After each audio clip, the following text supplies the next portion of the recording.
కీర్తనలు 81 మొదటి వచనం కలిసి చదువుకుంటాం.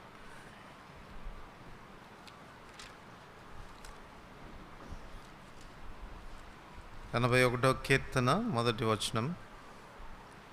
మనకు బలమై ఉన్న దేవునికి ఆనందగానం చేయుడి, యాకోబు దేవుని బట్టి ఉత్సాహధ్వని చేయుడి. కీర్తనలు 29 మొదటి 4 వచనాలు కలిసి చదువుకుంటాం. కీర్తనలు 29 మొదటి 4 వచనాలు కలిసి చదువుకుంటాం. దైవపుత్రులారా, యెహోవాకు ఆరోపించుడి, ప్రభావ మహాత్మ్యములను యెహోవాకు ఆరోపించుడి.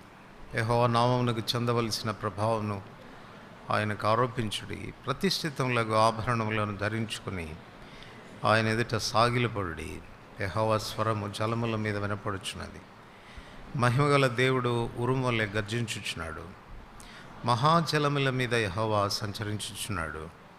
యెహోవా స్వరం బలమైనది, యెహోవా స్వరము ప్రభావం కలది.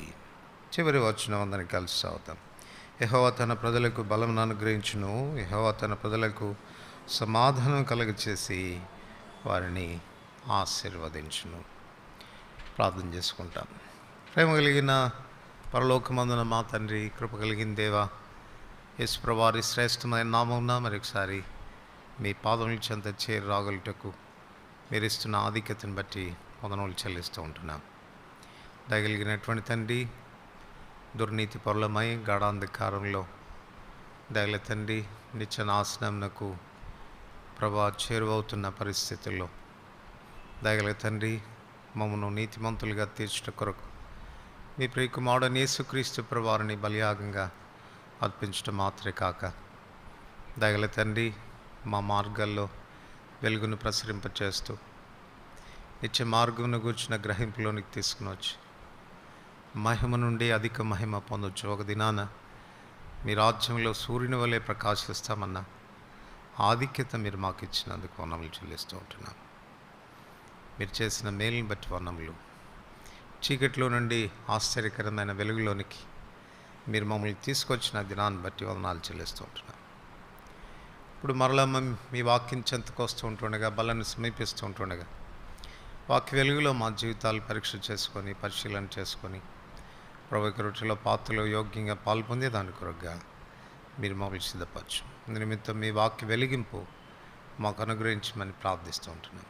నేనైతే కేవలం నిష్ప్రయోజకమైన దాసుడను, బలహీనుడను, అందుబాటులు కలిగిన వాడిను, కూర్చున్న వారి కంటే మాత్రం అధికున్నాను కాదు. కానీ మీ కృపచేత మీ సన్నిధి నిలబడుతూ ఉంటుండగా నన్ను మరొకసారి ఖాళీ చేయము, మరుగు చేయము, ఈ మాటల చేత నింపుము, సత్యవాక్యమును సరిగా విభజించువానిగా నన్ను ఉంచుము. మీ కృపకప్పు చెప్పుకుంటూ యేసు ప్రభు నామమున వందనములతో ప్రార్థిస్తున్నాం తండ్రి. మనకు బలమై ఉన్న దేవునికి ఆనందగానము చేయుడి. మన ప్రభువు బలవంతుడు, ఆయన బలమును అనుగ్రహించువాడు. ఆయన అనుగ్రహించే బలాన్ని బట్టి మనం ఆనందించగలం, సంతోషించగలం. క్రైస్తవ యాత్ర జీవితంలో మన ఆనందదాయకమైన జీవితానికి ఆయన మనకు అనుగ్రహిస్తున్నటువంటి బలమే అనేది మనం ఎరగవలసినటువంటి వారంగా ఉన్నాం. ప్రభు తన యొక్క బలాన్ని నానా విధాలుగా ఆయన బయలుపరచువాడుగా ఉన్నట్లుగా మనం చూడవచ్చు. ఇప్పుడు మనం చదువుకున్న భాగంలో 29 కీర్తనలో ప్రభు తన యొక్క బలాన్ని తన స్వరంలో బయలుపరుచున్నట్లుగా మనం చూడవచ్చు. 4వ వచనం చెప్పాడు, యెహోవా స్వరము బలమైనది, యెహోవా స్వరము ప్రభావం కలది. ఆయన శక్తి, ఆయన బలం ఆయన మాటల్లో, ఆయన స్వరంలో విడుదలవుతూ ఉంది. కనుక ప్రభు తన బలాన్ని మనకు ఎలా అనుగ్రహిస్తాడు అంటే తన వాక్యాన్ని మనకు ప్రసాదించడం ద్వారానే, తను మనతో మాట్లాడటం ద్వారానే, మనల్ని సంధించడం ద్వారా దేవుడు తన బలాన్ని మనకు ప్రసాదించేటువంటి వాడుగా ఉంటాడు.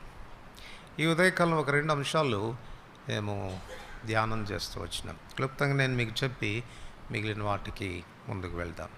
మొట్టమొదటిగా 5వ వచనంలో చెప్పాడు, యెహోవా స్వరము దేవదారు వృక్షములను విరుచును, లెబానోను దేవదారు వృక్షములను విరుచును. యెహోవా స్వరము దేవదారు వృక్షాలని, లెబానోను దేవదారు వృక్షాలని విరుస్తుందని. వాస్తవంగా ఆలోచన చేస్తే దేవదారు వృక్షాలు నీతిమంతులనే సూచిస్తూ ఉంది. చూడండి 92వ కీర్తనలో 92వ కీర్తన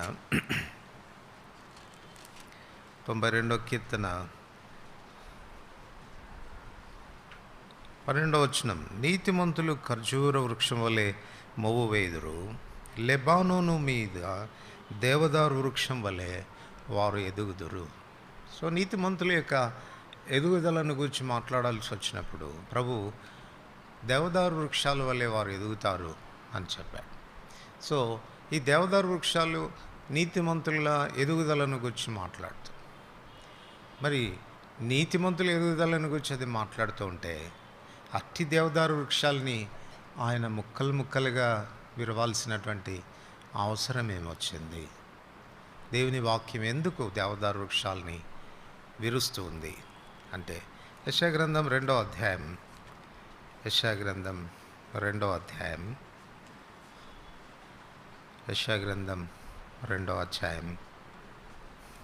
11 నుంచి 17 వచనాలు చదివితే మంచిది, సమయ పాలన కొరకు 13-14 వచనాలు మాత్రమే చదువుతాం. ఔన్నత్యం కలిగి అతిశయించు లెబానోను దేవదారు వృక్షములన్నిటినీ, బాషాను సింధూర వృక్షములన్నిటికీ, ఉన్నత పర్వతములన్నిటికీ, ఎత్తైన మెట్లన్నిటికీ, ఉన్నత ప్రతి గోపురమునకు, బుర్జుగల ప్రతి కోటకు. తర్వాత క్రిందికి వస్తే 17వ వచనం, అప్పుడు నరుల అహంకారం అణగద్రొక్కబడును, మనుషుల గర్వం తగ్గింపబడును, ఆ దినమున యెహోవా మాత్రమే ఘనత వహించును. సో ఇవి ఎదిగినటువంటి లెబానోను దేవదారు వృక్షాలు ఏమనుకుంటున్నాయంట, తమకు కలిగిన ఔన్నత్యమైనటువంటి స్థితిని బట్టి అవి అతిశయించినాయంట, గర్వపడినాయంట. క్రైస్తవ జీవితంలో చాలా ప్రమాదకరమైనటువంటి స్టేజ్ ఏది అంటే ఎదిగినటువంటి స్థితి. మన క్రైస్తవ జీవితం యొక్క ఆరంభంలో చాలా దీనంగా ఉంటాం, చాలా తగ్గించుకుంటాం, చాలా నమ్రతతో ఉంటాము, వినయంగా ఉంటాము. కానీ ఆత్మీయంగా ఎదుగుతూ వచ్చే కొలది ఒక స్థాయికి చేరుకున్నాను, పర్వాలేదు, నేను ఒక స్థితిలో ఉన్నాను అని తలంచినప్పుడు మనకు తెలియకుండానే అతిశయం అనేది మనలోనికి రావడం ప్రారంభిస్తుంది. మనం జాగ్రత్త పడకపోతే దేవుని స్వరం ఏం చేస్తుందంట, లెబానోను దేవదారు వృక్షాలని విరిచేస్తుందంట, ముక్కలు ముక్కలుగా అది చేస్తుంది. అలా చేసేటువంటి ప్రక్రియలో ఏంటనంటే మన యొక్క గర్వాన్ని ఆయన అణిచేటువంటి వాడుగా ఉంటాడు. దేవుని సంకల్పాలు మన విషయంలో ఏమాత్రం మారవు. మనల్ని వర్ధిల్ల చేయాలనే, ఎదిగింప చేయాలనే, ఉచ్చస్థాయిలోకి తీసుకొని రావాలనేదే ఆయన ఒక ఆశ. కానీ గర్వం మనలో కనపడిందంటే మాత్రం తప్పకుండా ఆయన మనల్ని అణచాల్సినటువంటి పరిస్థితి వస్తుంది. ఎన్నో ఉదాహరణలు మనం చూడవచ్చు. యెహెజ్కేలు గ్రంథం 16వ అధ్యాయంలో ఇశ్రాయేలు చరిత్రను గురించి చెప్తూ, వారి ఆరంభాన్ని గురించి మాట్లాడుతూ 3వ వచనంలో అంటాడు, నీ తండ్రి అమోరీయుడు, నీ తల్లి హిత్తీయురాలు, నీ జన్మ విధానం నాకు తెలుసు. అంటే నువ్వు ఎలా పుట్టావో నాకు తెలుసు, పుట్టిననాడు నీ స్థితి కూడా ఎట్లా ఉందో నాకు తెలుసు. బయట నేలను పారవేయబడి చూడ అసహ్యంగా ఉండినావు, నీకెవరు బట్ట చుట్టలేదు, ఉప్పు రాయలేదు, నిన్నెవరు జాలిపడినటువంటి వారు ఎవరు లేరు. ఆ పరిస్థితుల్లో నేను నీ దగ్గరికి వచ్చాను, చావు బ్రతుకులో ఉన్న నిన్ను చూసి బ్రతకమని చెప్పాను. ఆ తర్వాత మనం చూడవచ్చు దాన్ని ఎలా పోషించాడో, ఎలా ఆదరించాడో, ఎలా వస్త్రాలు ధరింపచేశాడో, ఎలా బంగారంతో అలంకరించాడో, ఎలాగా దాని విషయంలో శ్రద్ధ తీసుకున్నాడో, దాంతో ఎలా ప్రదానం చేసుకున్నాడో, దాన్ని ఎలాగ తనకు వధువుగా చేసుకున్నాడో, భార్యగా చేసుకున్నాడో, ఆ వివరణ అంతా ఇచ్చిన తర్వాత క్రిందికి వచ్చిన తర్వాత మాట అంటాడు. చూడండి, యెహెజ్కేలు గ్రంథం 16వ అధ్యాయం, ఎస్కేల్ గ్రంథం 16వ అధ్యాయం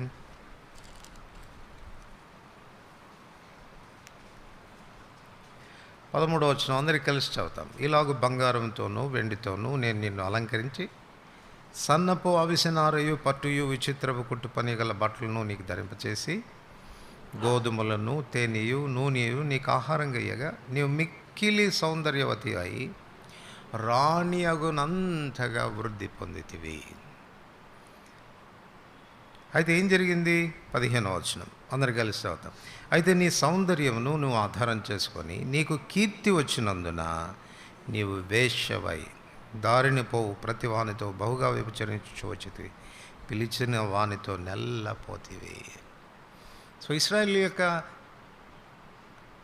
చరిత్రను గురించి ప్రభు మాట్లాడుతున్నాడు. ఏ స్థితిలో నేను మిమ్మల్ని చేర్చుకున్నాను, ఏ స్థితిలో నేను మిమ్మల్ని ఆదరించాను, ఏ స్థితిలో వృద్ధిలోనికి తెచ్చాను, ఇదంతా నీకు జ్ఞాపకం ఉన్నప్పుడు నా ఎడల నువ్వు ఎలా ఉండాల్సి ఉన్నది, ఎంత నమ్మకంగా ఉండాల్సినది, ఎంత కృతజ్ఞత ఉండాల్సినది. కానీ చేసిన పని ఏంటి అని అంటే, నీ వృద్ధిని చూసుకొని, నీ కలిగిన పేరు చూసుకొని, ఖ్యాతిని చూసుకొని అతిశయపడుతూ వచ్చినావు, గర్వపడుతూ వచ్చినావు.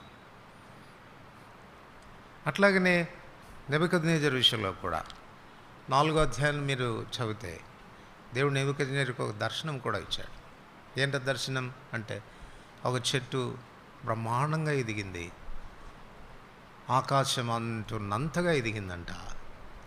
ఎదిగిన తర్వాత అకస్మాత్తుగా ఆకాశం నుండి ఒక శబ్దం వచ్చింది, దాని కొమ్మలు నరికేయండి, దాని ఫలాలు తీసేయండి, పూర్తిగా మొద్దు వరకు దాన్ని నరికివేయండి, దాని మీద ఉన్న ఆకాశ పక్షులను తోలివేయండి, దాని నీడను చేరినటువంటి జంతువులను పారద్రోలండి, మొద్దు మాత్రమే ఉంచండి. నెబుకద్నెజరుకు అర్థం కాలేదు. దానియేలుని పిలిపించాడు. ఈ దర్శన భావం ఏంటి అని అడిగినప్పుడు దానియేలు చెప్తాడు, రాజా ఆ చెట్టు నువ్వే. దేవుడు నిన్ను, నీ రాజ్యాన్ని అంత అధికంగా హెచ్చించాడు. నువ్వు ఒకవేళ జాగ్రత్తగా ఉండకపోతే, అతిశయించావంటే, గర్వపడ్డావంటే నీ రాజ్యం యొక్క పరిస్థితి కూడా ఇంతే అవుతుంది అని హెచ్చరిక చేసిన తర్వాత కూడా నెబుకద్నెజరు 4వ అధ్యాయంలో మనం చూస్తాం, ఈ మహాబబులోను నేను కట్టించింది కాదా, నా మహిమ కొరకు, నా ఘనత కొరకు నేను చేసుకున్నది కాదా అని తన మనసులో తను తలంచగానే జరిగిన విషయం మనం ఎరుగుదాం. తాను అడవిలోనికి తరిమివేయబడ్డాడు. ఒక పశువు వలె తాను గడ్డి వేయాల్సి వచ్చింది. చివరిలోకి వచ్చేసరికి తాను ఇచ్చేటువంటి సాక్ష్యం మరలా తను రికవర్ అయిన తర్వాత అక్కడ ఒక మాట చక్కని చదువుతాం, మొద్దు మాత్రం ఉండని అన్నాడు. మొద్దు మాత్రం ఉండని అనడంలో దేవుని యొక్క ఉద్దేశం ఏంటంటే, there is a ray of hope, నిరీక్షణకు ఆధారం, మరలా రివైవ్ కావడానికి, మరలా చిగురించడానికి, మరలా ఉన్నత స్థాయిలోనికి రావడానికి ఆస్కారాన్ని దేవుడు అక్కడ పెట్టాడు. కనుక తను చివరిలో అంటాడు, పరలోకమందు ఉన్నటువంటి ఆకాశమందున్న దేవుడు ఆయన నిజంగా సర్వశక్తిమంతుడు, సార్వభౌమాధికారి, తనకి ఇచ్చవచ్చినట్లుగా తను చేయగలడు, గర్వంగా నటించేవారిని అనప శక్తి కలిగిన వాడు అని తాను గుర్తించినట్లుగా మనం చూడవచ్చు. 2 దినవృత్తాంతములు 26వ అధ్యాయంలో ఉజ్జియా జీవితాన్ని మనం చూస్తాం. 5వ వచనంలో అతడు యెహోవాను ఆశ్రయించినంత కాలం దేవుడు అతన్ని వర్ధిల్ల చేస్తూ వచ్చినాడు. ఆ తర్వాత మనం గమనిస్తే ప్రాకారాలను కట్టి తన పట్టణాన్ని దిట్టపరిచాడు. తర్వాత పాడి పంటలు దేవుడు తనకిచ్చి తను వర్ధిల్ల చేశాడు. ఆ తర్వాత క్రిందికి వస్తే దానిపైనే అనేక యుద్ధాలు చేసి శత్రువులందరినీ తనకు లోపరుచుకున్నాడు.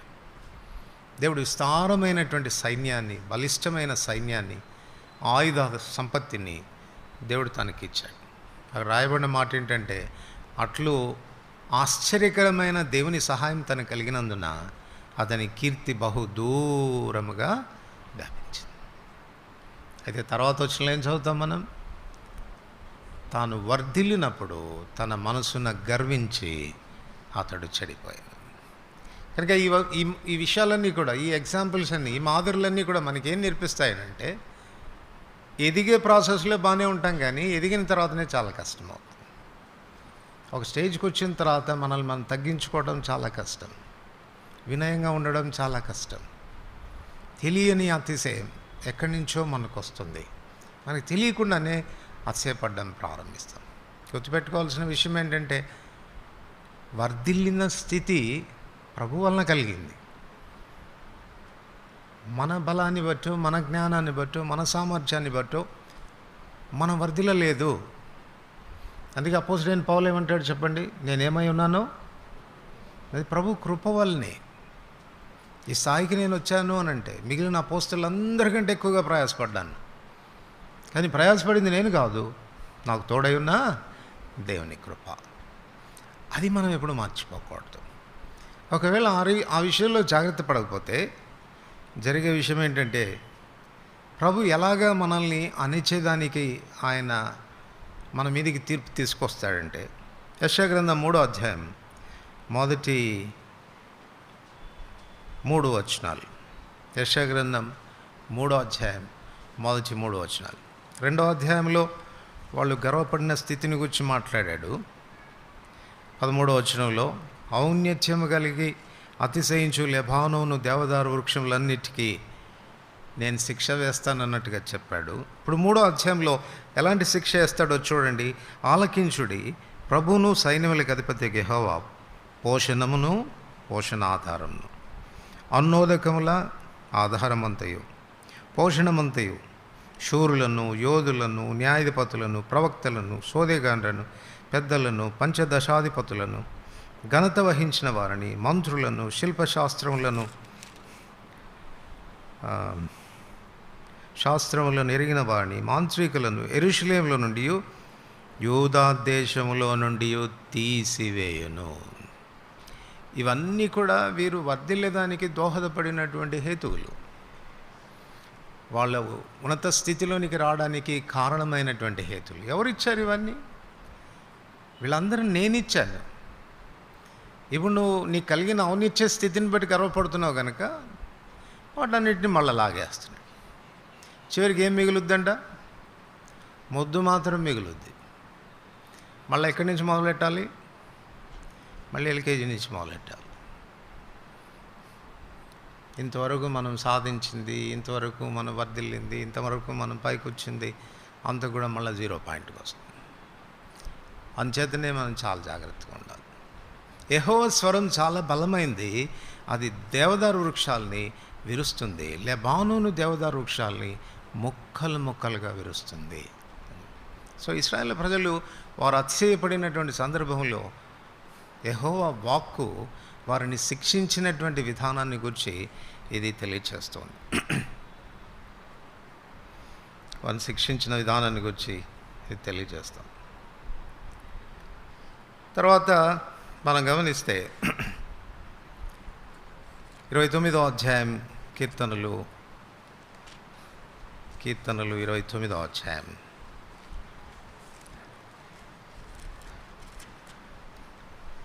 6వ వచనం. దూడవలె అవి గంతులు వేయనట్లు ఆయన చేయును, లెబానోను షిరియోనును గురుపోతు పిల్లల వలె గంతులు వేయనట్లు ఆయన చేయును. వారి గర్వాన్ని బట్టి దేవుడు శిక్షించిన ఆ తర్వాత వెంటనే ఏమంటున్నాడు? మళ్ళా దూడవలే అవి గంతులు వేయనట్లు ఆయన చేయను. ఏవి? లెబానోనును షిరియోను గురుపోతు పిల్లవలే గంతులు వేయనట్లు ఆయన చేయను. లెబానోనును షిరియోనును. ఈ లెబానోను షిరియోను అనేటువంటి ఈ ప్రాంతాలు లేక ఈ పర్వత ప్రాంతాలు అవి చాలా ఆశీర్వాదకరమైనటువంటివి. లెబానోను ప్రాంతం అనేది మీరు 1 రాజుల 5వ అధ్యాయం చదివితే, ఎజ్రా 5వ అధ్యాయం చదివితే, మొదట మందిరం కట్టబడిన సందర్భంలో కానివ్వండి, వారు 70 సంవత్సరాలు చెల్లోనికి వెళ్ళిపోయి మరలా తిరిగి వచ్చిన తర్వాత ఎజ్రా కాలంలో దేవుని మందిరం కట్టిన సందర్భంలో కానివ్వండి, దేవుని మందిరం కొరకు అవసరమైన కలప, దేవుని మందిర నిర్మాణం కొరకు అవసరమైన శ్రేష్టమైనటువంటి రాళ్ళు, ప్రశస్తమైన రాళ్ళు ఆ ప్రాంతాల నుండి లెబానోను ప్రాంతం నుండి సమకూర్చబడినట్లుగా మనం చూడవచ్చు. అంటే Lebanon is the contributor to build the house of God. దేవుని ఇల్లు కట్టబడడానికి లెబానోన్ అనేది కాంట్రిబ్యూట్ చేసింది, ఇవ్వగలిగింది. అంత ప్రశస్తమైనటువంటిది లెబానోను పర్వత ప్రాంతం. చాలా ఐశ్వర్యవంతమైనది, చాలా దాతృత్వం కలిగినటువంటిది, దేవుని ఇంటికి ఇచ్చింది అది. ఇక షిరియోను అనేటువంటిది ద్వితీయోపదేశకాండం 3వ అధ్యాయం 9వ వచనంలో చూస్తే, ఈ షిరియోను అనేటువంటిది హెర్మోన్ పర్వతానికి మరొక పేరు అని మనం చూడవచ్చు. సో హెర్మోన్ పర్వతం ఎటువంటిది అని అంటే 133వ కీర్తన చివరి వచనంలో మనం చదువుతాం. అది హెర్మోను పర్వతముల మీద నుండి సియోను మీదికి దిగివచ్చు మంచు వలె ఉంటుంది అని చెప్పి. సియోను అనేటువంటిది దేవుని మందిరానికి సూచనగా ఉంది, దేవుని ఇంటికి సూచనగా ఉంది. దేవుని ఇల్లు ఆశీర్వదించబడ్డానికి మూలమేది అని అంటే హెర్మోన్. అక్కడి నుంచి ఆ మంచు సియోను మీదికి దిగవచ్చు. ఆ మంచును గురించి రాస్తూ చివరిలో అన్నాడు, ఆశీర్వాదమును శాశ్వత జీవమును అచ్చట ఉండవలని యెహోవా సెలవిచ్చాడు అని. సో అక్కడ మంచు ఆశీర్వాదానికి శాశ్వత జీవానికి సూచనగా చెప్పబడింది. కనుక దేవుని ఇల్లు ఆశీర్వదించబడ్డానికి, దేవుని ఇల్లు జీవంతో నింపబడ్డానికి దోహదపడింది హెర్మోన్ పర్వతం, షిరియోన్. ఈ హెర్మోన్ పర్వతం అది ఈ రెండు గర్వించి అతిశయపడి ముక్కలు ముక్కలుగా విరగొట్టబడాల్సి వచ్చింది. అయితే ప్రభు దాన్ని మళ్ళా ఆయన రెస్టోర్ చేయాలని ఆయన కోరుతా ఉన్నాడు. చూడండి, 2 దినవృత్తాంతములు 37వ అధ్యాయం. 2 దినవృత్తాంతములు 37వ అధ్యాయం 24 నుంచి 26 వచనాల్లో ఈ మాట మనం చదువుతాం. 37వ అధ్యాయం, క్షమించండి, యెషయా గ్రంథం 37వ అధ్యాయం. యెషయా గ్రంథం 37వ అధ్యాయం 24 నుండి 26 వచనాలు. 23 నుంచి చదివితే మంచిది. నీవు ఎవరిని తిరస్కరించితివి, ఎవరిని దూషించితివి, నీకు గర్వించి ఎవరిని బయటపెట్టితివి? ఇశ్రాయేలు పరిశుద్ధ దేవుడినే కదా. నీ దూతల చేత యెహోవాను తిరస్కరించి నీవు ఇలాగు పలికితివి, నా రథముల సముదాయంతో నేను పర్వత శిఖరముల మీదికి లెబానోను పార్శ్వములకు ఎక్కి ఉన్నాను. ఎత్తుగల దాని దేవదారు వృక్షములను, శ్రేష్టమైన సరళ వృక్షములను నరికివేసి ఉన్నాను. వాని దూరపు సరిహద్దులో ఉన్న సత్రములలోనికి, కర్మేలు ఫలవంతమగు క్షేత్రమైన అడవిలోనికి ప్రవేశించి ఉన్నాను. నేను త్రవ్వి నీళ్లు పానం చేసి ఉన్నాను. నా రెక్కల చేత నేను దిట్టమైన స్థలముల నదులనన్నింటినీ ఎండిపోజేసి ఉన్నాను. ఇది ఎవరు మాట్లాడుతున్నారు? అష్షూరు రాజు మాట్లాడుతున్నాడు. కానీ లెబానోను ఈ రీతిగా విరిచివేయబడ్డానికి కారణమైంది ఏది అంటే యెహోవా స్వరం. అందుకే తర్వాత ఏమంటున్నాడు చూడండి, 26వ వచనంలో, నేనే పూర్వమందే దీన్ని కలగజేస్తున్నాను, పురాతన కాలమందే దీన్ని నిర్ణయించుతానని నీకు వినబడలేదా? ప్రాకారములు గల పట్టణములను నీవు పాడుదిబ్బలుగా చేయుట నా వలననే సంభవించినది. ప్రభు అంటున్నాడు, ఒరే, ఏదో నా బిడ్డలు తిరుగుబాటు చేసి గర్వపడితే వాళ్ళని అనగదొక్కరాని నేను నీకు పంపిస్తే, నేను నీకు అధికారం ఇస్తే నువ్వు చేయగలిగావు, కానీ ఇది నీ శక్తితో నీ బలంతో చేసింది కాదు. అతిశయపడుతున్నావేంటి? ఇది ఉద్దేశించింది నేను, ఇలా జరగాలని ఆలోచించింది నేను, ఇలా చేయమని నేను నీకు చెప్పాను. జరిగిందంతా నా వలన జరిగింది, నీ వలన కాదురా అని చెప్తూ క్రిందికి వచ్చేసరికి మనం చూస్తే 30-31 వచనాలు, 30-31 వచనాల్లో మనం చదువుతాం. మరియు యెషయా చెప్పినదేమన్నా, హిజ్కియా నీకు ఇదే సూచనగును, ఈ సంవత్సరం మందు దాని అంతటా అదే పండు ధాన్యమును, 2వ సంవత్సరం మందు దాని నుండి కలుగు ధాన్యమును మీరు భుజింతురు, 3వ సంవత్సరంలో మీరు విత్తనం విత్తి చేలు కొయ్యుదురు, ద్రాక్ష తోటలు నాటి ఫలం అనుభవించుదురు. యోధా వంశంలో తప్పించుకున్న శేషం ఇంకను క్రిందికి వేరు తన్ని మీదికి ఎదిగి ఫలిస్తుంది. నా బిడ్డలు వారు చేసిన తప్పును బట్టి నేను తాత్కాలికంగా వారిని శిక్షించిన, మళ్ళీ ఏమవుతారంటే వాళ్ళు క్రిందికి వేరు తన్ని మీదికి ఎదిగి వాళ్ళు ఫలిస్తారు. అంటే ఇక మామూలు చెప్పుకోవాలంటే వాళ్ళని నేను తిరిగి రెస్టోర్ చేయబోతున్నాను, తిరిగి వాళ్ళని సమకూర్చిపోతున్నాను. చూడండి 27వ అధ్యాయంలో కూడా, క్షమించండి 29వ అధ్యాయం 17వ వచనం, 29వ అధ్యాయం 17వ వచనం అందరం కలిసి చదువుదాం. 29:17. ఇకను కొద్ది కాలమైన తర్వాతనే కదా లెబానోను ప్రదేశము ఫలవంతమైన పొలమగును. సో తాత్కాలికంగా నేను వారిని శిక్షించాను, కానీ ఇక కొద్ది కాలం తర్వాత మరలా లెబానోను సారవంతమైనటువంటి పొలంగా దాన్ని నేను చేయబోతున్నాను. ఇది ప్రభు చెప్తున్నటువంటి మాట. దీన్ని బట్టి మనం నేర్చుకునేటువంటి పాఠం, మన గర్వాన్ని బట్టి దేవుడు మనల్ని కొన్నిసార్లు శిక్షించాల్సి వచ్చిన, మన విషయంలో ఆయన కలిగి ఉన్న తలంపులు మారవు, పశ్చాత్తాపడగలిగితే, సరి చేసుకోగలిగితే ఆయన తిరిగి మనల్ని సమకూర్చగలిగినటువంటి వాడు. హోషేయ గ్రంథం 14వ అధ్యాయం మీరు చదవండి ఇంటికి వెళ్ళిన తర్వాత.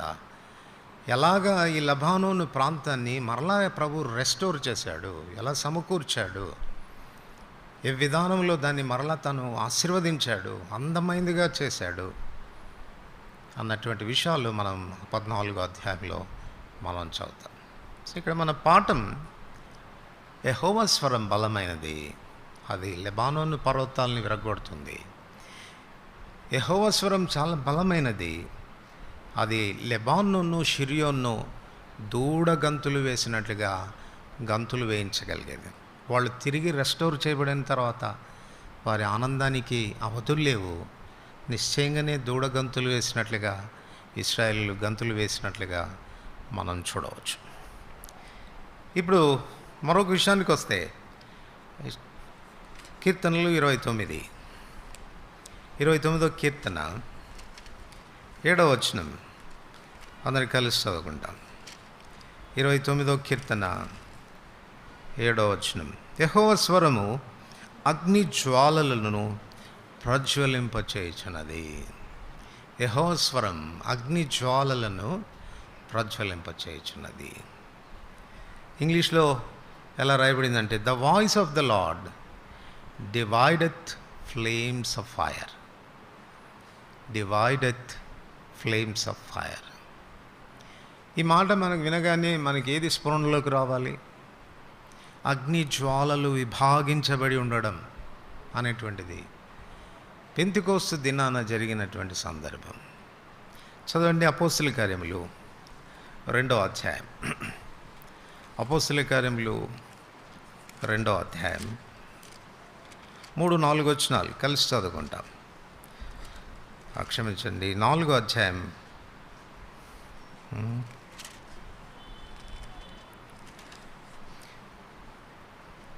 2వ అధ్యాయం 3-4 వచనాలు కలిసి చదువు. మరి అగ్ని జ్వాలల వంటి నాలుకలు విభాగింపబడినట్టుగా వారికి కనపడి వారిలో ఒక్కొక్కని మీద వ్రాలగా అందరూ పరిశుద్ధాత్మతో నిండిన వారై ఆత్మ వారికి వాక్శక్తి అనుగ్రహించిన కొలది అన్య భాషలతో మాట్లాడసాగిరి. యెహోవా స్వరము అగ్ని జ్వాలల్ని రగిలింపచేసేది, విభాగించబడినటువంటి జ్వాలల్లాగా కనపడేది. సో అక్కడ ఆయన బలం కనపడుతుంది. దేవుని యొక్క స్వరంలో ఏముంది అనంటే తన ఆత్మ బలం ఉంది, తన ఆత్మ బలం అనేది ఉంది. మనకు తెలుసు, అంతవరకు కూడా సాధారణమైనటువంటి మనుషులుగా ఉన్నటువంటి యేసుప్రభువు వారి యొక్క శిష్యులు దేవుని ఆత్మ వారి మీదకి దిగి రాగానే వారు అసమానమైనటువంటి వ్యక్తులైనారు. దేవుని ఆత్మ వారిని ఎంత బలపరిచింది, ఎంత శక్తిమంతులుగా చేసిందనంటే వారు చాలా ప్రభావం కలిగినటువంటి వ్యక్తులైనారు. ఆ ప్రభావంలో మొట్టమొదటి ప్రభావమైనటువంటి విషయం ఏది అనంటే వాక్ శక్తి వారికి అనుగ్రహించబడింది, పవర్ ఆఫ్ స్పీచ్. ఆ దినాన పెంతెకోస్తు దినాన అపోస్తలుడైన పేతురు లేచి నిలబడి ప్రసంగం చేస్తే ఆ ప్రసంగం ఎంత ప్రభావంతో ఉందనంటే మనకు తెలుసు కదా, 37వ వచనంలో వారి మాట విని హృదయంలో నొచ్చుకొని, ఫుట్నోట్లో ఏం రాయబడుతుందంటే వారు హృదయమందు పొడవబడి అని రాయబడి. అంటే ఒక్కొక్క మాట పేతురు పలుకుతుంటే బాగు తీసుకుని వాళ్ళ హృదయాల్లో గుండెల్లో గుచ్చినట్టుగా అనిపిస్తూ ఉందంట. అంత పవర్ఫుల్గా వారి మాటలు ఉంటూ వచ్చినాయి. దేవుని బిడ్డలమైనటువంటి మన జీవితాల్లో కూడా ఇది వాస్తవమైందిగా ఉండాలి. యెహోవా స్వరం బలమైంది. ఆ బలమైనటువంటి స్వరం నిన్ను ఎలా చేస్తుందంటే ఆత్మలో శక్తిమంతుడిగా చేస్తుంది. దేవుని ఆత్మ మనకు ప్రసాదించబడి ఆత్మలో మనం బలపరచబడడం చేస్తాం. తద్వారా అప్పుడు మనం మాట్లాడుతూ ఉంటే, మనం ప్రసంగిస్తే, మనం ఇతరులతో సంభాషణ చేస్తే, వారికి ఏదైనా మనం సలహా ఇచ్చినా, వారితో మనం చర్చించిన ప్రభావంతో కూడినటువంటి మాటలుగా ఉంటాయి. ఒక్కొక్క మాట మాట్లాడుతూ మనకు తెలుసు కదా, లూకా సువార్త 24:32 ఎమ్మాయి శిష్యులు చెప్పుకున్నటువంటి మాట ఏంటి చెప్పండి? ఆయన మనతో మాట్లాడుచూ ఉంటే మన హృదయాలు మండలేదా అని చెప్పి. సో అదే మాటలు, అదే ప్రభావంతో కూడినటువంటి మాటలు ఇది నన్ను ప్రభు నీకు నాకు ఇస్తాడు.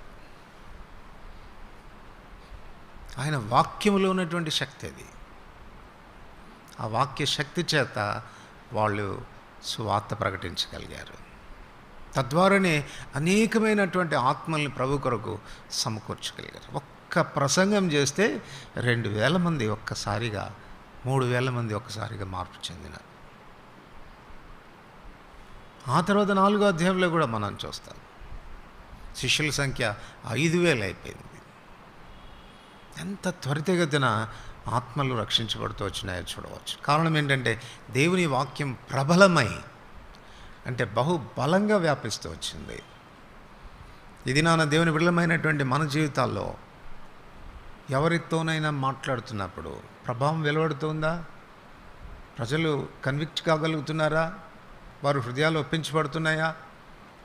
చల్లారిపోయిన వారి హృదయాలు రగిలించబడుతూ ఉన్నాయా? ఆలోచించుకోవాల్సినటువంటి అవసరం. అట్లాగా జరిగితే ఖచ్చితంగా ప్రజలు దేవుని చెంతకు నడిపించబడతారు. కనుక దేవుని ఆత్మశక్తి చేత వాళ్ళు జీవిస్తూ వచ్చినట్లుగా మనం చూడవచ్చు.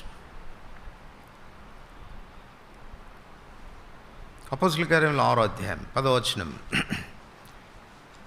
అపోస్తలుల కార్యములు 6వ అధ్యాయం 10వ వచనం.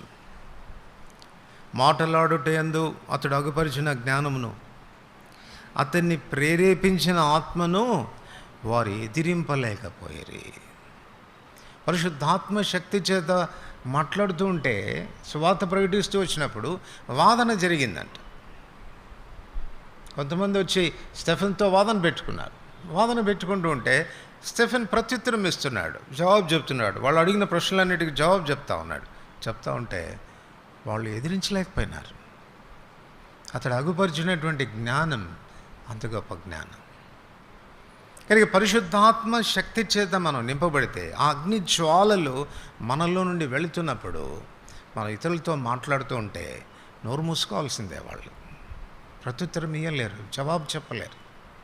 కనుక ప్రభుని అడగాలి, ప్రభువా ఆ ఆత్మీయ ఉజ్జీవ జ్వాలలు నాలో రగిలింపచేయి, ఆ ఆత్మీయ శక్తి నాలో ఉంచు.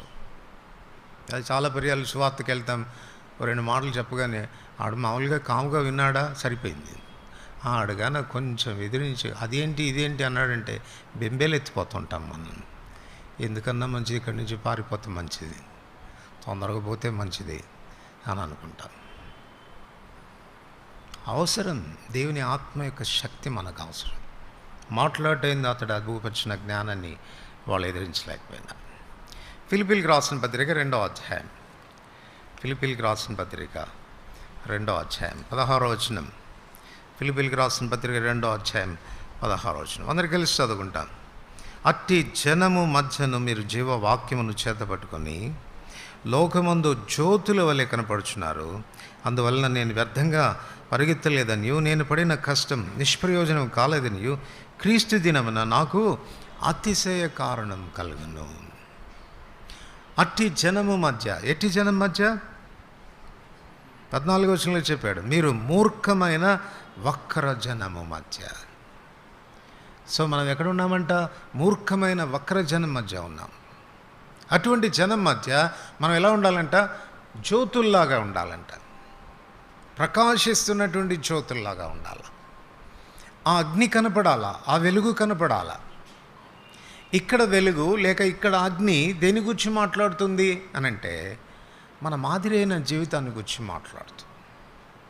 మాదిరైన జీవితాన్ని, ఎగ్జాంపులరీ లైఫ్ అని చెప్పవచ్చు. ఎందుకంటే జీవవాక్యమును చేత పట్టుకొని అంటే అర్థం ఏంటి? ముందు దేవుని వాక్యాన్ని మనం చేత పట్టుకోవాలి, మనం అభ్యాసం చేయాలి, ఆ వాక్యాన్ని అనుసరించి మనం నడుచుకోవాలి, ఆ తర్వాత మనం ఇతరులకు బోధించాలి.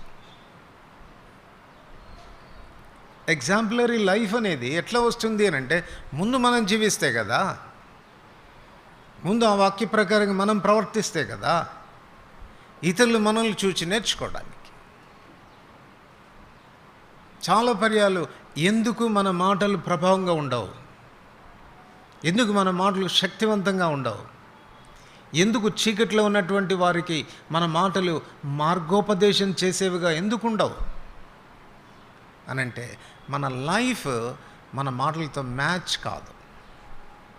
చెప్పేది ఒకటి చెప్తాం, చేసేది ఒకటి చేస్తాం. ప్రసంగించేది ఒకటి ప్రసంగిస్తాం, మన టోటల్ లైఫే డిఫరెంట్గా ఉంటుంది. ఒక భక్తుడు చెప్పాడు, మన మాటల కంటే మన లైఫ్ గట్టిగా మాట్లాడుతుందంట, అరుస్తుంటుందంట వెనకల నుంచి, వీడు అట్టటోడు కాదు వినమాకు, వీడు అట్టటోడు కాదు వినమాకు అని ఏదో అరుస్తుంటుంది. మన లైఫ్ అరుస్తుంటుంది. సో దేవుని వాక్యానికి లోబడ్డం అనేది, దేవుని వాక్యానుసారంగా జీవించడం అనేది అంత సులభమైనటువంటి విషయం కాదు. ఎలా సాధ్యమవుతుందంటే, యెహోవా స్వరం ఆ బలం ఇస్తుంది నీకు. దేవుని వాక్యాన్ని అనుసరించేటువంటి జీవితం దేవుని వాక్కు ఇస్తుంది నీకు. వాక్యానుసారంగా జీవించడం సులభమైనటువంటి విషయం కాదు. దేవుని శక్తి లేకపోతే, దేవుని బలం లేకపోతే, ప్రభు తోడ్పాటు మనకు లేకపోతే ఆ రీతిగా మనం జీవించడం అనేది చాలా కష్టమైనటువంటి విషయం. యెహోవా వాక్కు అగ్ని జ్వాలల్ని కలగచేసింది.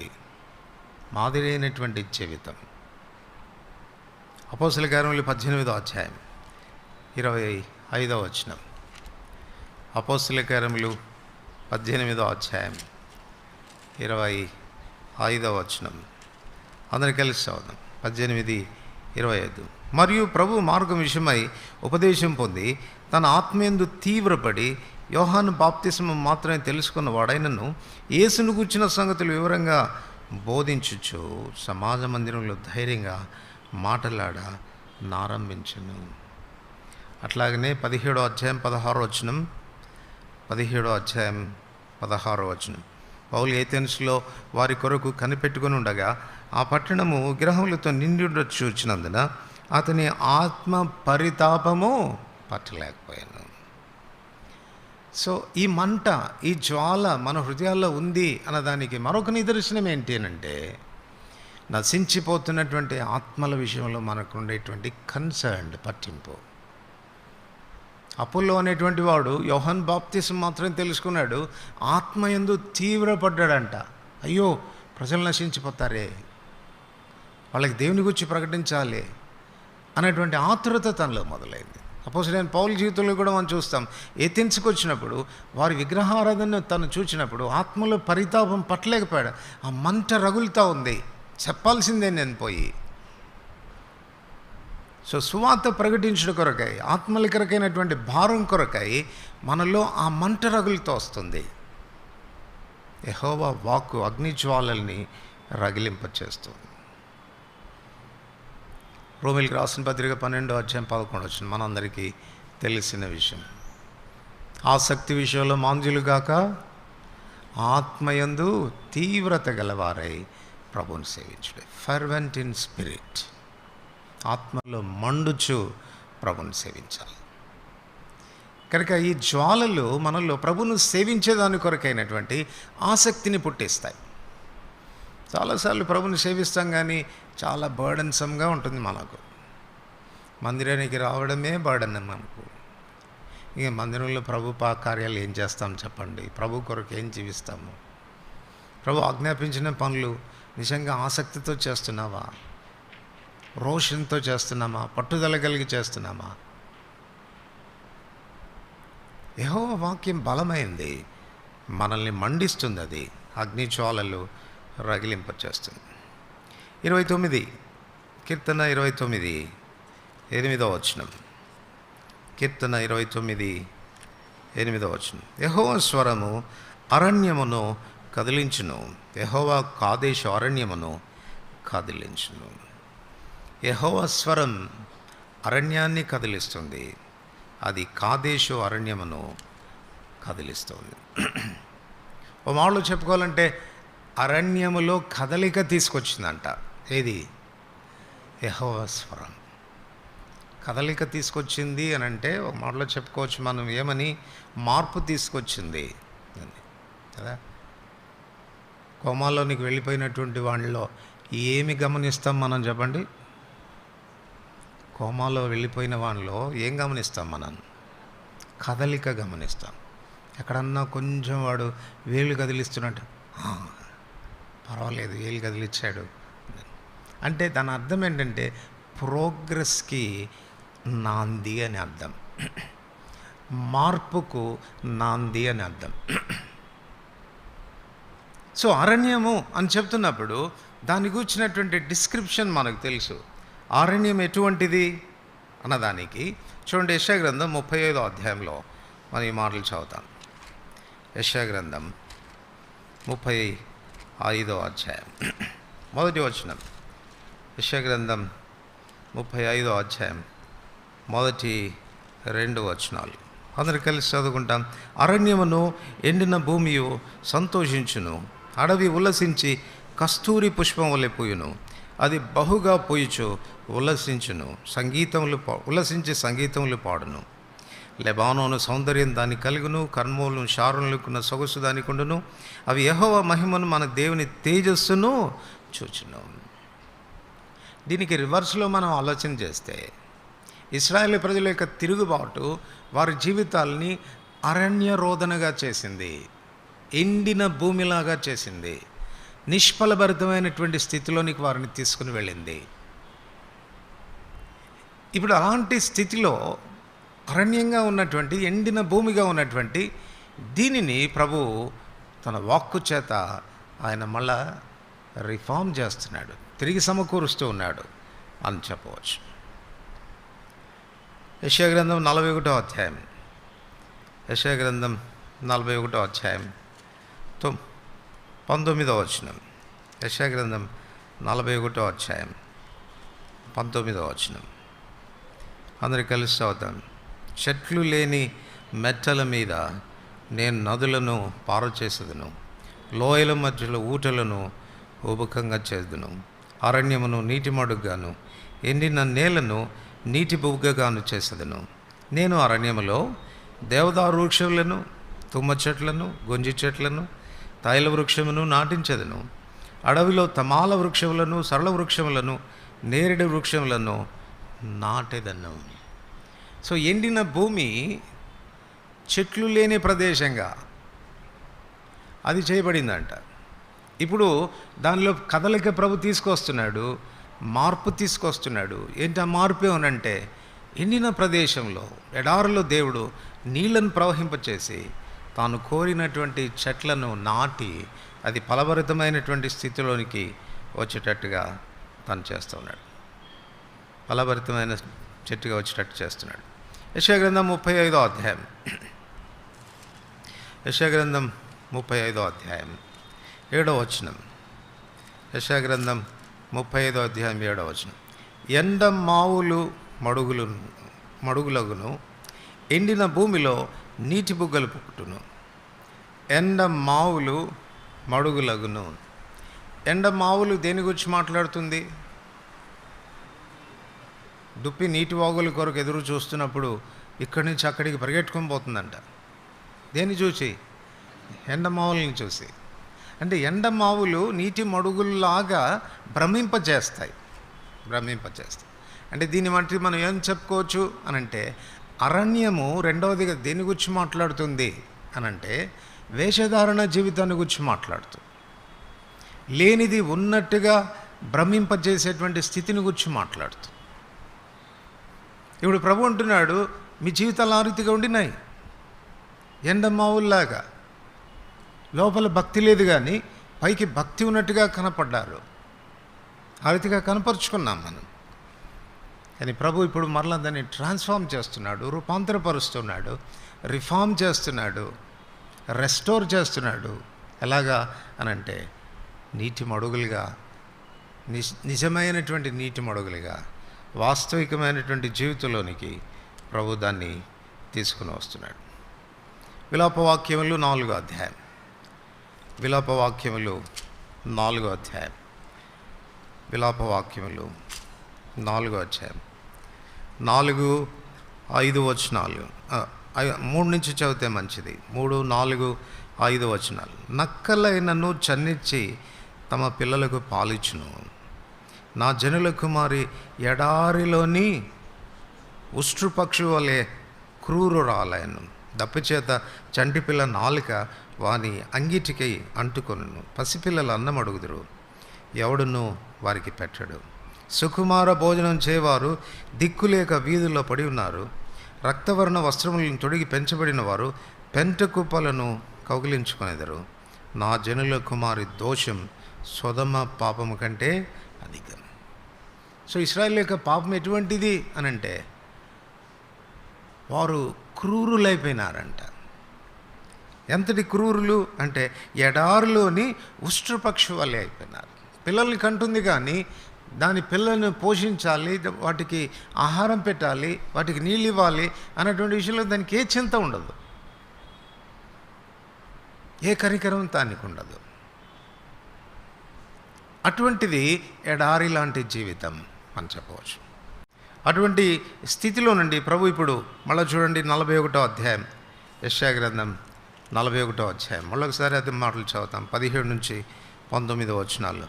దీన దరిద్రులు నీళ్లు వెదుగుచున్నారు, నీళ్లు దొరకక వారి నాలుక దప్పిచేత ఎండిపోచున్నది. యెహోవాను నేను వారికి ఉత్తరం ఇచ్చేదను, ఇశ్రాయేలు దేవుడైన నేను వారిని విడనాడను.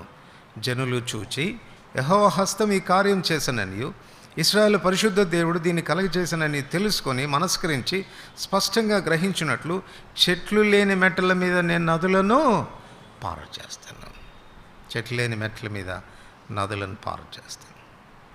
కనుక ప్రభు దప్పిగా ఉన్నటువంటి వారి దప్పి తీర్చేదాని కొరకు చెట్లు లేని అడవి ప్రాంతాల్ని జలమయంగా చేస్తున్నాడు. ఒక మాటలో చెప్పాలంటే డ్రాట్లో ఉన్నటువంటి వారు, కరువులో ఉన్నటువంటి వారు సమృద్ధిలోనికి వారు నడిపించుకున్నట్లుగా చూస్తాం. మరొక మాటగా ఆలోచన చేస్తే 35 యెషయా గ్రంథం 35 మొదటి 2లో అడవి ఉల్లసించును, అది కస్తూరి పుష్పం వలె పూయును, వారు ఉల్లసించి సంతోషిస్తారు అన్నాడు. అంతకు మునుపు, అది పుష్పించక మునుపు, దేవుడి దాన్ని ట్రాన్స్ఫార్మ్ చేయక మునుపు వాళ్ళ పరిస్థితి ఏంటి? నవ్వు దగ్గర ఏముంటుందండి? ఏడిపే కదా. ఎండిపోయిన వాళ్ళ జీవితాలు, దప్పి చేత మిట్టాడుతున్నటువంటి జీవితాలు, ఇదంతా కూడా వారి ఏడుపుకు కారణమైంది. ఇప్పుడు దేవుడు ఏం చేశాడు? దాన్ని ట్రాన్స్ఫార్మ్ చేశాడు. కీర్తనలు 30:11-12లో మనం చదువుతాం. కీర్తనలు 30:11-12 వచనాలు. 30వ కీర్తన 11-12. నా ప్రాణము మౌనంగా ఉండక నిన్ను కీర్తించినట్లు నా అంగలార్పును నీవు నాట్యంగా మార్చున్నావు. నీవు నా గోనె పట్టి విడిపించి సంతోష వస్త్రం నన్ను ధరింపచేసి ఉన్నావు. యెహోవా నా దేవ, నిత్యము నేను నిన్ను స్తుతించు. సో నా అంగలార్పును నీవేం చేసావు? నాట్యంగా మార్చావు. అడవి ఉల్లసిస్తూ ఉంది ఇది నాన్న. కారణం ఏంటంటే దేవుడు తన జీవితంలో తీసుకొచ్చినటువంటి మార్పును బట్టి అది ఆనందిస్తూ ఉంది. అదే 35:2లో మనం చదువుతాం. మళ్ళొకసారి చదవండి. 35:2 వచనం. అది బహుగా పూయిచు ఉల్లసించును, ఉల్లసించి సంగీతములు పాడును. లెబానోను సౌందర్యము దానికి కలిగిన. లెబానోను సౌందర్యం యెషయా గ్రంథంలో కూడా రాస్తూ అంటాడు కదా, బ్యూటీ ఫర్ యాషెస్, బూడిదకు ప్రతిగా పూదండ. సో కాలిపోయి నిర్జనమైపోయి ఎండిపోయిన ఈ భూమిలో మళ్ళా ప్రభు ఏం చేస్తున్నాడు, దానికి సొగసు తీసుకొస్తున్నాడు, సౌందర్యాన్ని దానికి మళ్ళా తీసుకొస్తాను. అన్నిటికంటే పైగా దానిలో కలిగినటువంటి మార్పు ఏంటో చూడండి. అవి యెహోవా మహిమను, మన దేవుని యొక్క తేజస్సును చూచును. పతనమైపోయేటువంటి మానవుని జీవితంలో కలిగేటువంటి గొప్ప నష్టం ఏంటనంటే ప్రభు దర్శనాన్ని పోగొట్టుకుంటాడు, దేవుని మహిమను పోగొట్టుకుంటాడు, దేవుని చూచేటువంటి ఆధిక్యతను పోగొట్టుకుంటాడు. కనుక ప్రభు ఇప్పుడు మళ్ళా ఈ అడవిని ట్రాన్స్ఫార్మ్ చేస్తున్నాడు, రూపాంతరపరుస్తున్నాడు, కోల్పోయిందంతా తిరిగి సమకూరుస్తున్నాడు, మళ్ళా దానికి చక్కని అందం ఇస్తున్నాడు. మామూలుగా మనం ఆలోచన చేస్తే మానవుని యొక్క జీవితం తోటలో ప్రారంభమైంది కదా, తోటల్లో ప్రారంభమైంది. కానీ మానవుని యొక్క పతనం మానవుని జీవితాన్ని ఎడారిగా చేసింది. ఇప్పుడు మరలా దేవుడు చేసే పని ఏంటంటే మరలా మన జీవితాల్ని ఆ ఏదేను తోట వల్లే ఆయన మళ్ళీ ట్రాన్స్ఫార్మ్ చేయాలని ఆయన ఆశపడుతున్నాడు. అదే అధ్యాయంలో చివరిగా మనం గమనిస్తే 8వ వచనంలో అక్కడ దారిగానున్న రాజమార్గము ఏర్పడు. ఎక్కడ మీరు చెప్పండి, ఎడారిలో రహదారులు ఉంటాయా? ఎడారిలో రహదారులు ఉంటాయా? ఎడారి అంటే అర్థం ఏంటనంటే దారి కనపడదు. గైడ్ ఉంటే తప్పితే మనం గమ్యం చేరుకోవడం అనేది చాలా కష్టం. ఎందుకంటే ఎటువైపు చూసినా కూడా నీకు దారి కనపడదు. నువ్వు ఊహించుకొని బహుశా ఇలాగ పోవచ్చేమో అనుకుని ఊహించుకొని పోతే గమ్యానికి నువ్వు ఇంకా మరింత దూరం వెళ్తావు, కానీ గమ్యానికి చేరుకోలేవు. కారణం ఏంటంటే గైడ్ అనేది ఉండదు, నడిపించగలిగిందంటూ ఉండదు. మన ప్రభు ఎడారిలో రహదారులను కలిగి, మామూలు దారి కూడా కాదంట, హైవేస్. అట్లా హైవేస్ కలిగి చేస్తే మనం ఎలా ప్రయాణం చేస్తామని చెప్తున్నాడు 8వ వచనంలో. అక్కడ దారిగానున్న రాజమార్గం ఏర్పడును, అది పరిశుద్ధ మార్గం అనబడును, అది అపవిత్రులు పోకూడని మార్గం, అది మార్గమున పోవరకు ఏర్పరచబడును, 3 లైనను దానిలో నడుచుచు త్రోవను తప్పుకుంటాడు. ఎంత నువ్వు అజ్ఞానివైనా ఆ దారిలో పడ్డావా క్షేమంగా నడిచి వెళ్తావు. సో ఇది అరణ్యంలో దేవుడు తీసుకొస్తున్నటువంటి కదలిక. యెహోవా స్వరం అరణ్యాన్ని కదిలిస్తుంది, కాదేశు అరణ్యాన్ని కదిలిస్తుంది. ఇది నాన్న మన జీవితాలు ఆ రీతిగా ఎడారిలాగా అయిపోయినాయేమో. దేవుడు ఆశించిన ఫలభరితమైన స్థితి మనలో లేదేమో. దేవుడు ఆశించిన జీవాన్ని పోగొట్టుకున్నామేమో. దేవుడు ఆశించిన సౌందర్యాన్ని కోల్పోయామేమో. దేవుని ముఖదర్శనం చేసేటువంటి ఆధిక్యతను పోగొట్టుకున్నామేమో. అనేకులకు ఆశీర్వాదంగా ఉండాల్సినటువంటి మనమే ఎండిపోయామేమో. ఇటువంటి స్థితిలో ఉన్నటువంటి నిన్ను దేవుని వాక్యం మళ్ళీ ట్రాన్స్ఫార్మ్ చేయగలదు, మరలా రూపాంతరపరచగలదు, అరణ్యాన్ని కదిలించగలదు. అది 29వ కీర్తన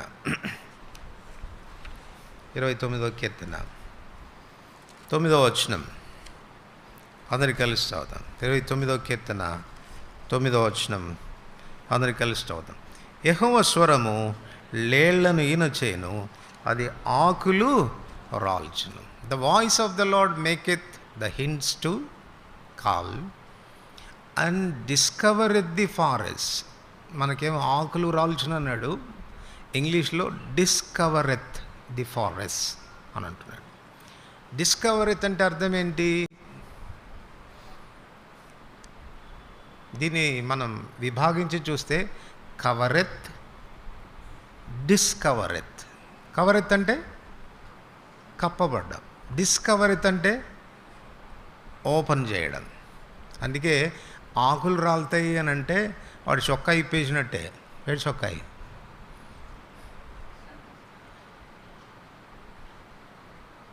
ఆ చెట్ల యొక్క చొక్కా విప్పుతున్నాడు. ఈ డిస్కవరెత్ అంటే దాని అర్థం ఏంటంటే వాళ్ళ ఆంతర్యాన్ని చూపిస్తున్నాడు, బట్టబయలు చేస్తున్నాడు, మన జీవితాల్ని బట్టబయలు చేస్తున్నాడు. సో యెహోవా స్వరం చేసేటువంటి పని ఏంటంటే it reveals hour inner being. మన ఆంతర్యాన్ని అది బయలుపరిచేదిగా ఉంటుంది. అంచేతనే దేవుని చెంతకు వచ్చినప్పుడల్లా దేవుని స్వరం ఏం చేస్తుంటుంది అంటే, ఆయన వేసే ప్రతి ప్రశ్న మనల్ని బయలుపరుస్తూ ఉంటుంది, మనల్ని బయలుపరుస్తూ ఉంటుంది. చూడండి, ఆది నుంచి కూడా మనం గమనించవచ్చు.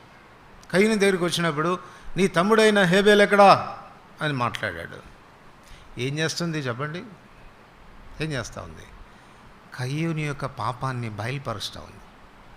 ఒరే ఒప్పుకోరాదారా, ఏం చేశావో? ఇట్ రివీల్స్, ఇట్ డిస్కవర్స్, మనల్ని బయలుపరుస్తుంది, మనల్ని విప్పి చూపిస్తుంది. ఈ మధ్యాహ్నం దేవుడు మనతో మాట్లాడుతున్నప్పుడు, మన బలహీనతలు చూపిస్తున్నప్పుడు, మన ఆంతర్యాన్ని విప్పి చూపిస్తున్నప్పుడు సరి చేసుకోవడానికి మనం ఇష్టపడాలా.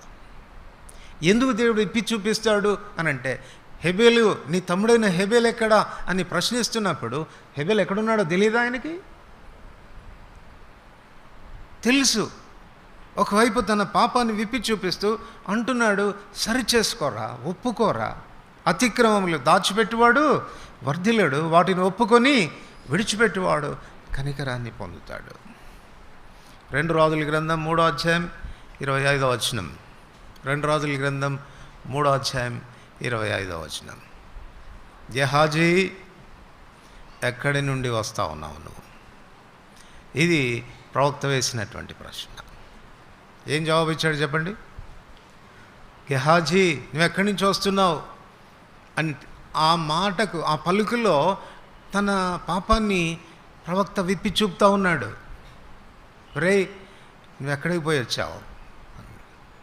గెహాజీ ధైర్యంగా ఏమంటున్నాడు చెప్పండి? నీ దాసుడినైనా నేను ఎచ్చటికి పోలేదు ఇక్కడ. వెంటనే ప్రవక్త ఏమంటున్నాడు? నువ్వు అప్పుడు ఆ రథం వెనుకాల పారిపోతూ ఉంటే, పరిగెడుతూ ఉంటే నా ఆత్మ నీతో కూడా రాలేదా? యెహోవా స్వరం మన పొరపాట్లను విప్పి చూపుతుంది. కారణం ఏంటి అని అంటే, సరి చేసుకో. ఇప్పటికైనా సరి చేసుకో. దేవుని ఆత్మ నీతో మాట్లాడుతున్నప్పుడు, సంధిస్తున్నప్పుడు, ఆయన విప్పుతుంటే మనం కప్పుకొని పోతూ ఉండామా? యెహోవా స్వరం ఆకులను రాలు చేస్తుంది. It discover the forest. నీ వ్యక్తిగతమైన జీవితాన్ని దేవుడు విప్పి చూపిస్తున్నప్పుడు, తేటగా మాట్లాడుతున్నప్పుడు మనకు అర్థం కావట్లేదా? మన పొరపాట్లు మనకు తెలియటం లేదా? దేవుని ఆత్మ మనల్ని సంధించడం లేదా? ప్రభా, వాస్తవమేనయ్యా ఇది అని ఒప్పుకుంటున్నామా? సరి చేసుకోవడానికి ఇష్టపడుతున్నామా? బైబిల్ స్టడీలో కూడా మనం చూసాం. అపోస్తలుల కార్యములు 5వ అధ్యాయం 8వ వచనంలో సఫీరాతో పేతురు అడుగుతున్నాడు, అమ్మా, ఈ పొలం మీరు ఇంతకే అమ్మారా? ఉద్దేశం ఏంటి? సరి చేసుకుంటారేమో.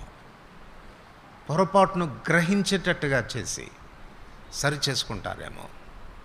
దేవుడు మనతో మాట్లాడేది, మన పాపాన్ని ఉన్నది ఉన్నట్లుగా చూపించేది, మన హృదయాంతరంగాల్ని దేవుని వాక్యం పరిశోధించడంలో ఉన్నటువంటి కారణం ఏంటంటే, మనల్ని సరిచేయడానికి, శిక్షించడానికి కాదు. ఒక అవకాశం ఇస్తున్నాడు. ఒకవేళ సఫీరా అదినాన భయపడి ధైర్యంగా పొరపాటు అయిందండి, ఇంత కాదు అని చెప్పి ఉంటే పరిస్థితి ఎలా ఉండదో చెప్పలేము. కయీను, అయ్యా నాకున్న ద్వేషాన్ని బట్టి నా తమ్ముని చంపేశానండి, పొరపాటు అయిపోయింది అని ఉంటే ఏం జరిగి ఉండదు. గెహాజీ యథార్థంగా ఆశపడ్డానయ్యా, దురాశ వచ్చిందయ్యా, పరిగెట్టానయ్యా, క్షమించయ్యా అని ఉంటే ఏం జరిగి ఉండదు మనం చెప్పలేము. యోహాను సువార్త 21వ అధ్యాయంలో ఆ సముద్ర తీరాన్న వారికి కడుపు నిండా భోజనం పెట్టిన తర్వాత పేతురుని ప్రభు ప్రశ్నిస్తూ ఉన్నాడు. పేతురు, నీవు నన్ను ప్రేమించున్నావా? పేతురు, నువ్వు నన్ను ప్రేమించున్నావా? ఆ ప్రశ్న వేయడంలో దేవుని యొక్క ఉద్దేశం ఏంటి అంటే, పేతురు ప్రేమించడం లేదు అన్నటువంటి విషయాన్ని పేతురుకు చెప్పాలని కోరుతున్నాడు. విప్పి చూపిస్తూ ఉన్నాడు తన పొరపాటు. పేతురు నేరుగా సమాధానం చెప్పాడా అండి? ఏమంటాడు చెప్పండి? ప్రభా, నీకే తెలుసు కదా, ప్రభా నీకే తెలుసు కదా, ఎందుకు పేపర్ అవుట్ చేస్తావు, అందరి ముందు ఎందుకు సిగ్గు తీస్తావు అన్నట్టుగా మాట్లాడుతున్నాడు. నీకే తెలుసు కదా, నీకే తెలుసు కదా, నేను ప్రేమిస్తున్నానో లేదో నీకే తెలుసు కదా. ఇట్లా పొద్దాక లేచిపోకూడదయ్యా, నీకే తెలుసు కదా, నీకే తెలుసు కదా. నీకు తెలీదా? వాస్తవమైన ప్రభా నిన్ను ప్రేమించడం లేదు. అందుకే క్రిందికి వచ్చేసరికి తనకు వార్నింగ్ ఇచ్చి వదిలేసాడు. ఏమన్నాడు చెప్పండి? పేతురు, నువ్వు యవనస్తుడై ఉండగా నీ నడుము కట్టుకొని నీకు ఇష్టమైన చోట్లకి నువ్వు వెళ్ళావు, కానీ నువ్వు ముసలివాడు అయినప్పుడు వేరొకడు నీ నడుము కట్టి నీకు ఇష్టం కాని చోట్లకి తీసుకెళ్తాడు. జాగ్రత్త, హెచ్చరిక చేసి.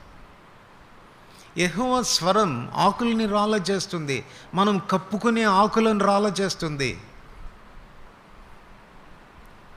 మనల్ని మనం దాచిపెట్టుకోవడానికి చేసే ప్రయత్నాల్ని విఫలం చేస్తుంది, బట్టబయలు చేస్తుంది.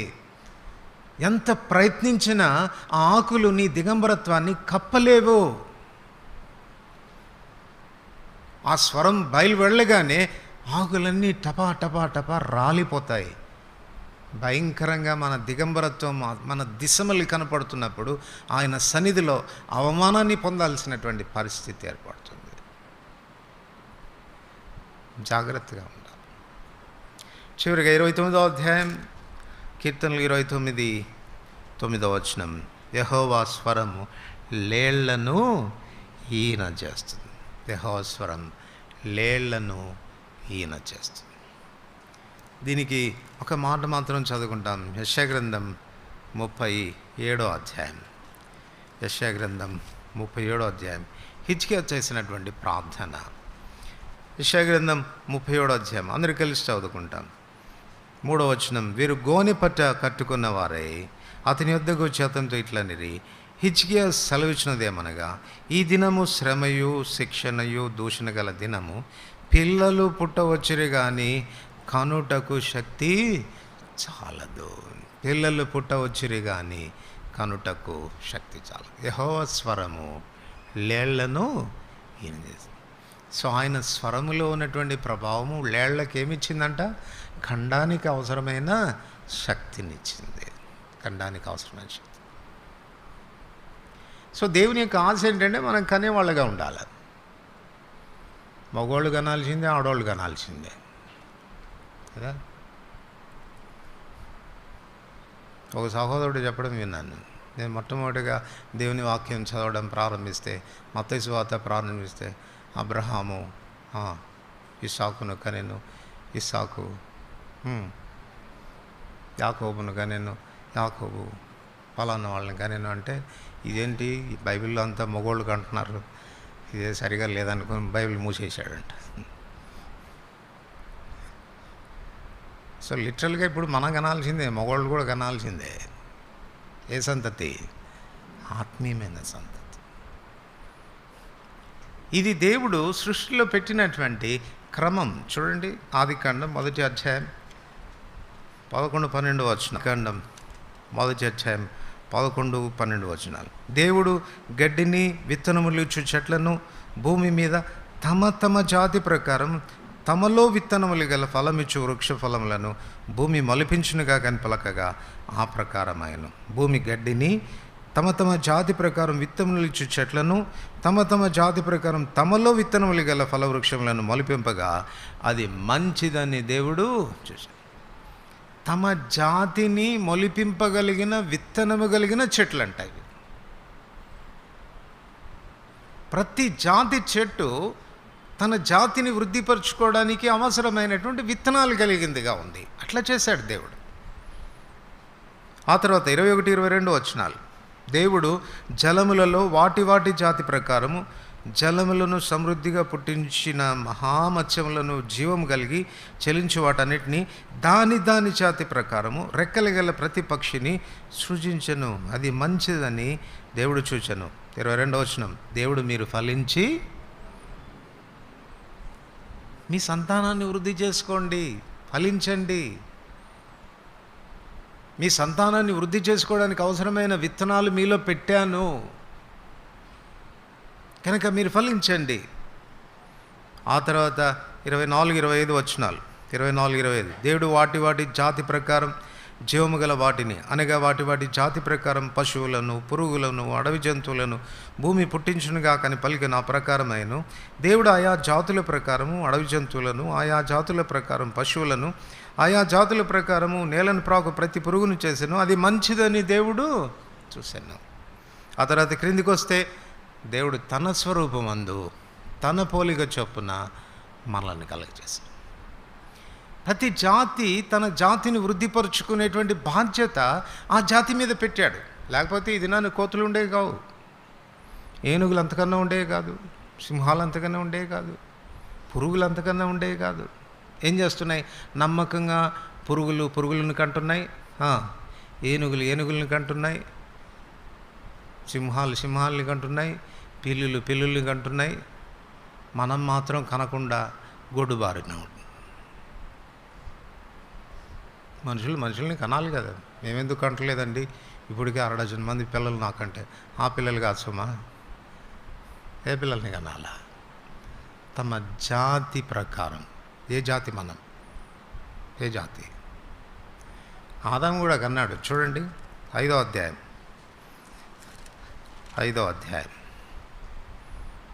ఆదాము వంశావళి గ్రంథం ఇదే. దేవుడు ఆదామును సృజించిన దినమున దేవుని పోలికగా అతన్ని చేశాను. మగవానిగాను ఆడదానిగాను వారిని సృజించను. వారు సృజించబడిన దినమున వారిని ఆశీర్వదించి వారికి నరులను పేరు పెట్టాను. ఆదాము 130 ఏళ్ళు బ్రతికి తన పోలికగా తన స్వరూపమున కుమారుని కని. తన పోలికగా తన స్వరూపమున అంటే ఏ పోలిక? దేవుని పోలిక కాదు. అప్పటికి దేవుని పోలిక పోగొట్టుకున్నాడు 3వ అధ్యాయంలో. పాపాన్ని బట్టి దైవ స్వరూపాన్ని కోల్పోయి ఒక మనుషుడయ్యాడు. ఇప్పుడు ఆదాము కనాల్సి వచ్చినప్పుడు ఏ పోలికగా కంటున్నాడు? తన పోలికగా. తాను సృజించబడినప్పుడు దేవుడు తన్ను కన్నప్పుడు తన స్వరూపంలో కన్నాడు. కానీ పాపం తన్ని దైవ స్వరూపాన్ని తొలగించింది, మానవుడైపోయాడు. ఇప్పుడు మానవుడిగా తన రూపంలో తన బిడ్డని కన్నాడు. అయితే కడపటి ఆదామైన యేసుక్రీస్తు ప్రభువులో మరలా ప్రభు మనల్ని కన్నాడు. యెషయా గ్రంథం 53వ అధ్యాయం. యెషయా గ్రంథం 53వ అధ్యాయం. యెషయా గ్రంథం 53వ అధ్యాయం 10వ వచనం. అతని నల్లగొడ్డుడికి యెహోవాకు ఇష్టమాయెను, ఆయన అతనికి వ్యాధి కలుగజేసెను. అతడు తన్ను తానే అపరాధ పరిహారార్థ బలిగా చేయగా అతని సంతానం చూచును. అతడు దీర్ఘాయుష్మంతుడును, యెహోవా ఉద్దేశం అతని వలన సఫలమగును. అతడు తన్ను తానే అపరాధ పరిహారార్థ బలిగా చేయగా అతని సంతానం చూచును. మనకు తెలుగులో ట్రాన్స్లేషన్ కరెక్ట్గా లేదు. ఇంగ్లీష్లో మనం చదివితే కొంచెం పెద్దగా పెట్టాది. ఇంగ్లీష్లో మనం చదివితే yet it pleased the Lord to bruise him, he hath put him to grief. When thou shalt make his soul an offering for sin, he shall see his seed. He shall see his seed. ఆయన తన సంతతిని చూచును. మనకు తెలుగులో ఏమని రాయబడింది? అతని సంతానము చూచును అని. అంటే మనం చూసినట్టుగా ఉంది. కానీ ఇంగ్లీష్ బైబిల్లో he shall see his seed. అతడు తన సంతతిని చూస్తాడు. అపరాధ పరిహారార్థ బలిగా తాను ఆ కల్వరిశిలలో మన కొరకు త్యాగసహితమైన ఆ మరణాన్ని పొందినప్పుడు తాను ఏం చూశాడు అంటే తన సంతానాన్ని చూసుకున్నాడంట. తన బలియాగం ద్వారా పుట్టబోతున్న మనల్ని చూసుకున్నాడు. అదే హెబ్రీ గ్రంథకర్త రాస్తాడు 12వ అధ్యాయంలో. తన ఎదుట ఉంచబడిన ఆనందం కొరకై అవమానంను నిర్లక్ష్య పెట్టి సిలువను సహించాడు. తన ఎదుట ఉంచబడిన ఆనందం ఏది అంటే, నేను ఒకవేళ ఈ సిలువ మరణం పొందితే, ఈ శాపగ్రస్తమైన మరణం పొందితే నా పిల్లల్ని చూస్తాను కదా, దైవికమైన సంతతిని చూస్తాను కదా, నీతిమంతులైన బిడ్డలను చూస్తాను కదా. అదే యోహాను సువార్తలో కూడా చెప్తాడు. స్త్రీ ప్రసవించే సమయం వచ్చినప్పుడు వేదన పడుతుంది, కానీ బిడ్డ పుట్టగానే లోకమందు ఒక బిడ్డ పుట్టాడన్న సంతోషంతో తన ప్రసవేదనంతా మర్చిపోతుంది. అంచేతనే కదా ఏ స్త్రీ అయినా కూడా భయంకరమైన ప్రసవేదన అనుభవించాల్సి వచ్చినా మాకు పిల్లలు కావాల్సిందే అంటారు, కానీ మాకు ఒక్క పిల్లగోడ కూడా అవసరం లేదు, గొడ్డుబారినట్టుగానే ఉంటామని ఏ స్త్రీ అనుకో. ఎందుకంత శ్రమ నీకు, ఎందుకంత కష్టం నీకు, అంత బాధ ఎందుకు, అన్బేరబుల్ పెయిన్ కదా అని అంటే, నిజమేనండి, కానీ ఆ తర్వాత ఏం చూస్తాను? నా సంతానాన్ని నేను చూస్తాను. అది వారికి ఉన్నటువంటి హోప్, నిరీక్షణ. మన ప్రభు మరలా మనల్ని తిరిగి కంటానికి ఆ కల్వరి శిలువలో ప్రసవేదన పడ్డాడు.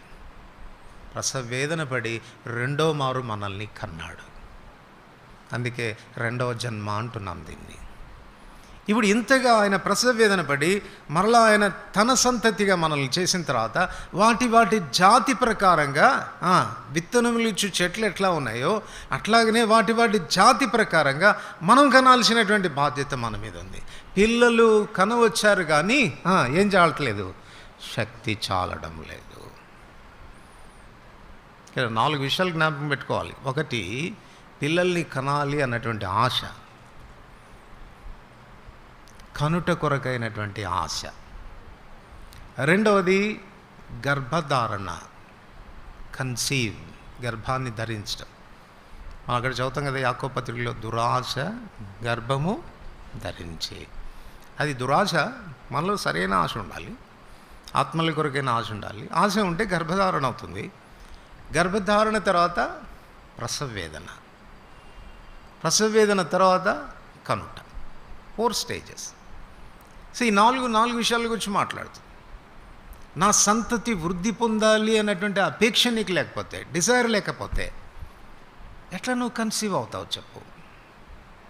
ఎలా గర్భధారణ అవుతుంది?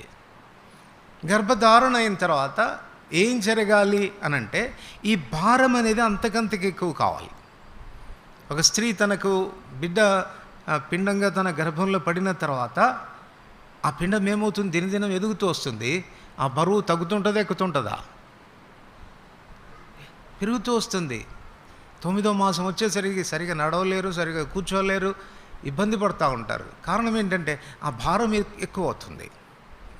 ఆత్మల కొరకైన వాంఛ కలిగి ఉండడం, ఆ వాంఛ ద్వారా కన్సీవ్ అవ్వడం, ఆత్మల కొరకైన భారం అనేది అంతకంతకు ఎక్కువ అవ్వడం, చివరికి ప్రసవేదన పడాల.